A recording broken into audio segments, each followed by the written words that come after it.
Well, I'm friends, I am back in another video with episode 11 of Kowloon Generic Romance. Let me share my way back. 2 more episodes left, guys, before the finale. We got 1 more episode before the finale. So I don't know how they're adapting the entire manga in the series. Like, I'm serious, how do they do that? When the manga wasn't even over. Like, it's still ongoing, really. So here was into the final arc. I'll look it up. Maybe misremembering something. I'll look it up later. But now, let's get this review. And then my last review for tonight will probably be on the Howard Sun, the remaining 3 episodes. So, okay then. So, we open the episode up. Focus on.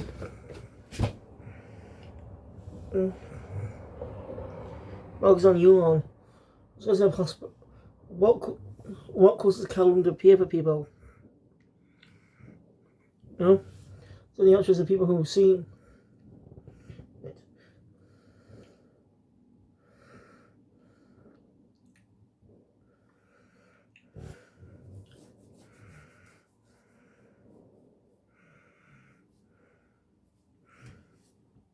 So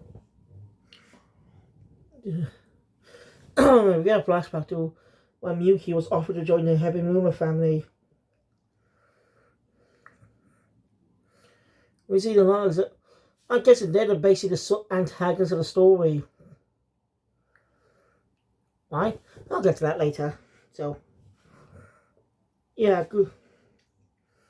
Wait, so good, you're right. You know, the tattoo was a sign of loyalty. Sort of like a Yakuza in a way, I guess. I don't know. You know, wasn't really convinced, but he used to be there with his friend. So the two actually grew up together. I mean, Miyuki only joined the Habanuma family just to help his mother, who was pretty sick. It shows more. I like how he showed this guy was initially creepy at first, but as the story goes on, we see him more human. We see a more human side to the character. He's very nuanced.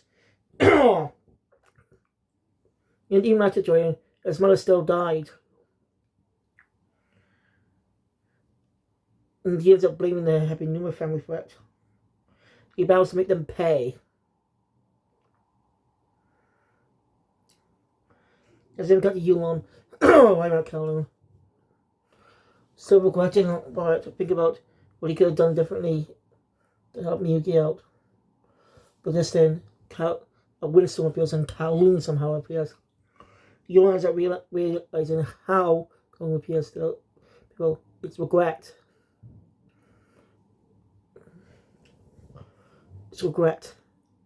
Here.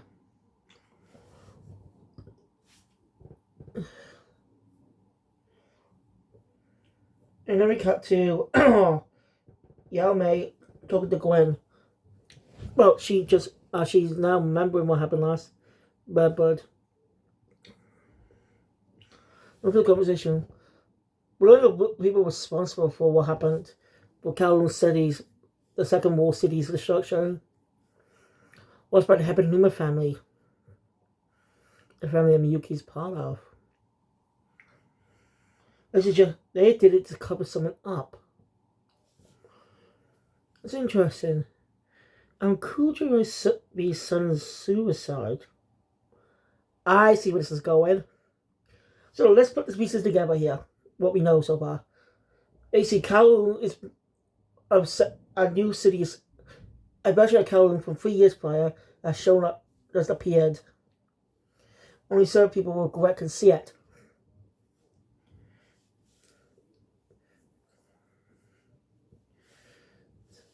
And basically, it's with copies. And the original one's generics. If the real ones that come to the city, the generic disappears. Actually, it's like it never existed and doesn't reappear once the person's gone.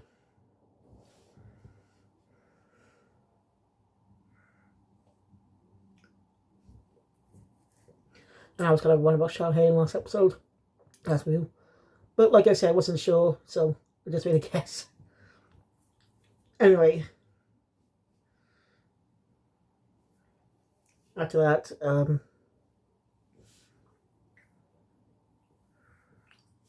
okay. So someone that's in the second war city of Kowloon that threatened Hebenuma so badly they demolished it to keep that secret buried. And Kuchoi B suddenly has suicide, but most likely this suicide happened mostly because she got too close. Though we learned about she was looking for something when she was investigating stuff. Maybe she got too close to the trail and someone sniffed and someone basically killed her to make it look like a suicide.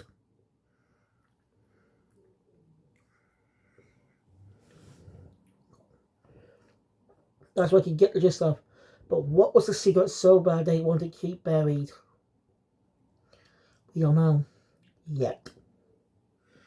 But it's a pretty interesting thing that having Numa's basically the antagonist of the story.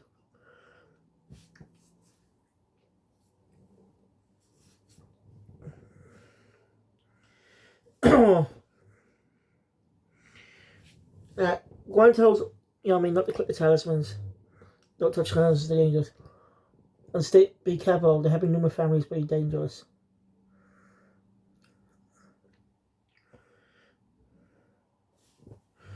They're very dangerous, so yeah. Yeah, go on these. That's when basically Yami is a call for Kuchirai. Or what she's planning to go to that place again.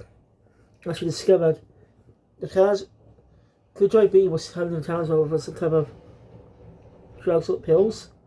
It has something to do with it. So Kuchirai plans to go to that city tonight. Yami doesn't want her friend to go along, so she goes with her. Yeah.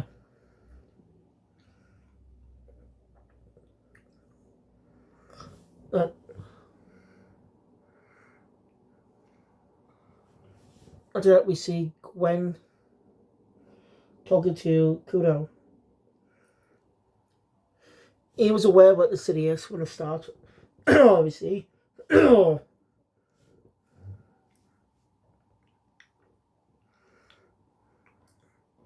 Kudo is different. So yeah.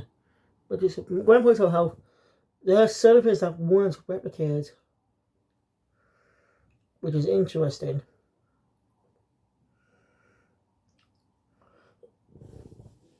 During this conversation, Gwen points out that original Kowloon, he built a shelter back for the cat, so the city the rest in.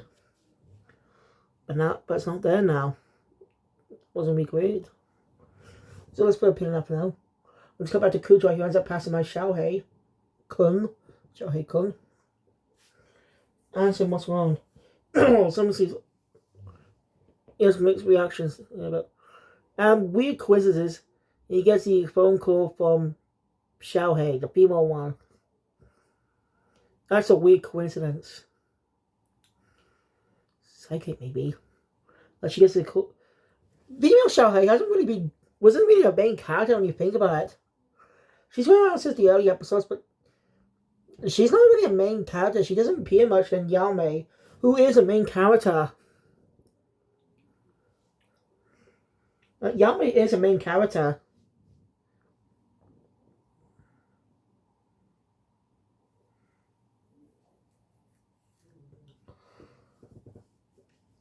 So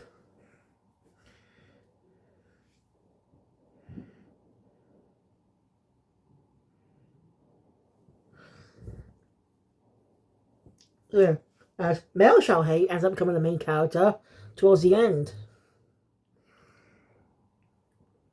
I really like this portrayal of the character. Anyway, female Xiao Hei's got trouble with alarm going off. Smoke alarm going off, something. Okay, Cujo was supposed to be planning to call a service that helps repair service, but she ends up getting a bright idea. I don't like this smile she gets on her face here. And she just spoils something.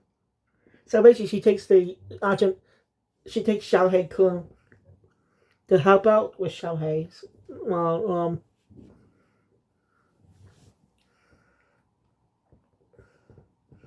yeah, just to say Xiaohei Chan and Xiaohei Kun. So you know which ones I'm talking about.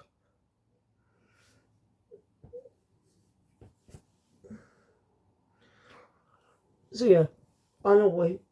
So Kujo just called Yamei about what she's doing. About. I really like the interaction between Yamei Kun and Yamei Chan. So not Xiaohei Kun and Xiaohei Chan. He's pretty embarrassed about his younger self, but well, he ends up warming up to it. It's a really cute thing.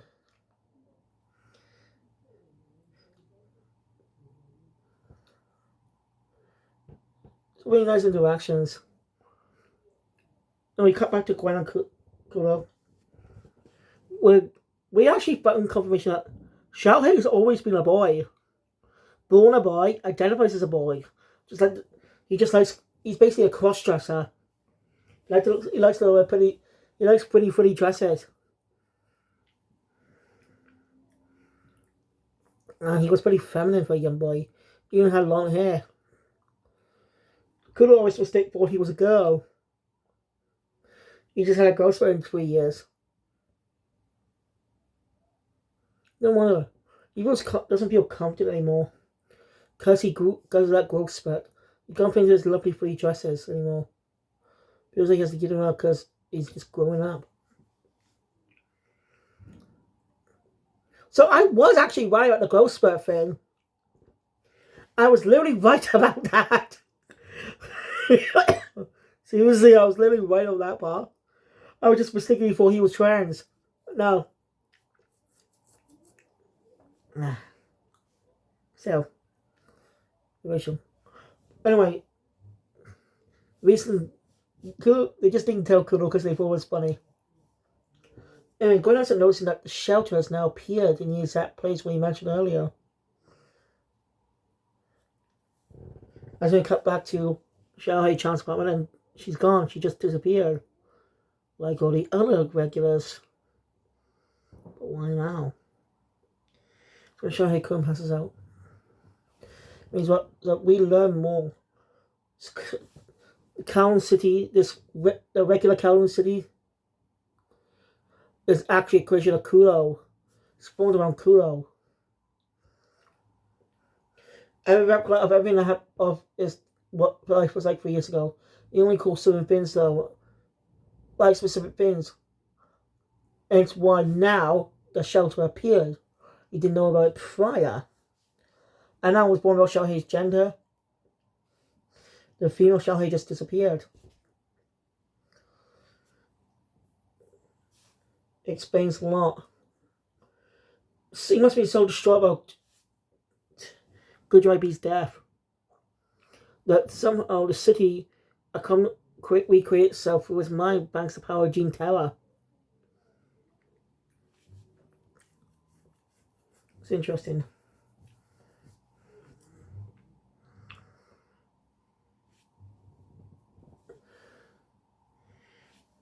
And he has a when you learn to steal, there's a person he was told to kill Kujirai, but he can't do it because he really grown a bond with him in a way. Basically, the whole point was they were planning to create a regular body for him and transfer his consciousness into it. That way he would totally look like a young cat, young for the rest of his life. But they wouldn't. But the experimentation was see if they can get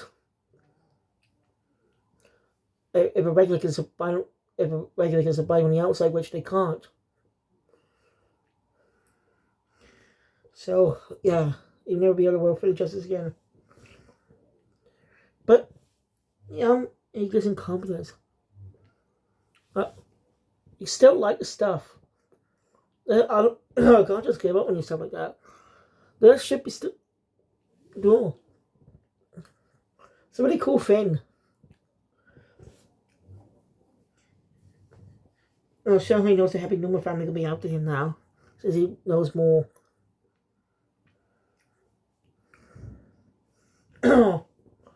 So Yao Mei basically says that gives him some of Xiaohui Chan's dresses. Himself. And her mother will help protect him from the happy Numa family. Says they won't be able to touch her either. The most powerful. She was initially out of her mother, but she's grown thanks to Kujirai being a good friend and stuff. Now she's willing to talk to her mother now. So she decides to wear one of the 2 earrings her mother gave her. Show that she's ready to. She's not going to face her mother now. No longer hiding. It's a really good moment. So of course, as the dress is not the favourite. He says now he's got more confidence with him. But interesting enough, one thing that didn't disappear, the frills on the back under the vest, they're still there. I wonder, might because they're not. Where they weren't originally from, Kowloon. And so what if Yao brought? One of the ones Yao brought once before when she first moved. That I didn't fade. And we look back, said he's gone. Because they have no regrets anymore. That's why it's gone to them. And the episode on the cliffhanger. What a hell of a Lord Up episode. This is a great series. I was going to watch it because it was shown on Jump, but I'm glad I did. It really grew. Become one of the greatest anime ever with storytelling. And I'm looking forward to the movie version of the story. If we ever get some release, that is. But anyway, thank you guys for watching. If you enjoyed my content, please thumbs up, want to see more, subscribe to the channel, bell, but always get the see you guys later for the last 2 episodes of the series. And the last 3 episodes are Haran-san, because I think season 2 is the last of it. Kill Phoenix out.